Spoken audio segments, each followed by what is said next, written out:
नमस्ते, आप सभी का बहुत बहुत स्वागत है।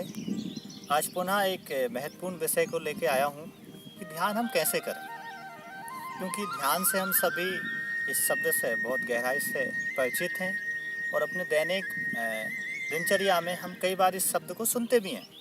जैसे जब हम घर से बाहर जाते हैं तो हमारे माता पिता कहते हैं कि बेटा ध्यान से जाना, ध्यान से गाड़ी चलाना। टीचर हमारे स्कूल में कहते हैं बच्चों से कि ध्यान से पढ़ो, ध्यान से सुनो, ध्यान से देखो। तो ध्यान ये जो शब्द है, ये हमारे दैनिक दिनचर्या से जुड़ा हुआ शब्द है। तो इसी को आज मैं गहराई से आपको बताने वाला हूँ। एक तो ध्यान है कि हर काम को ध्यानपूर्वक करना, मतलब पूरी एकाग्रता से, पूरे विवेकपूर्वक, पूरे होशपूर्वक अपना दैनिक कार्यों को करना, वो भी एक ध्यान है।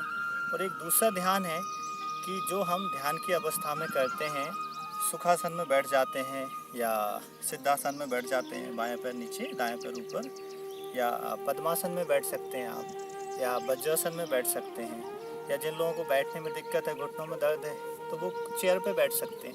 जिस भी आप आसन में बैठ सकते हैं जिसमें कि आप कंफर्ट रहें, उस आसन में आप बैठ सकते हैं। जैसे आप बैठेंगे, अभी मैं सिद्धासन में बैठा हूँ, बाएं पैर नीचे है और दाएं उसके ऊपर है, बाईं हथेली नीचे और दाईं हथेली इसके ऊपर, बैकबोन सीधी रहेगी और आंखें बंद रहेंगी।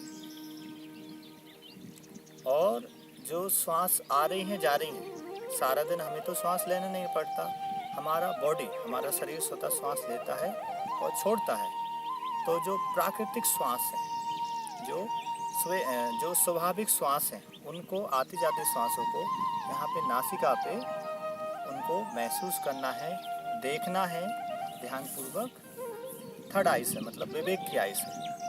कि शरीर में श्वास लिया,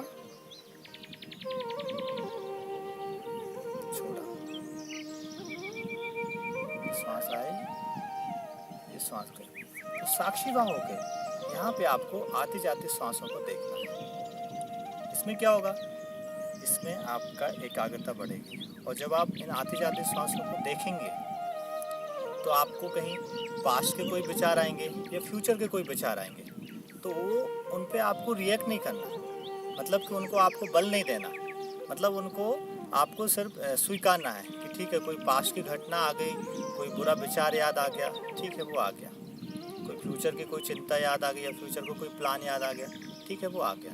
मतलब आपको कुछ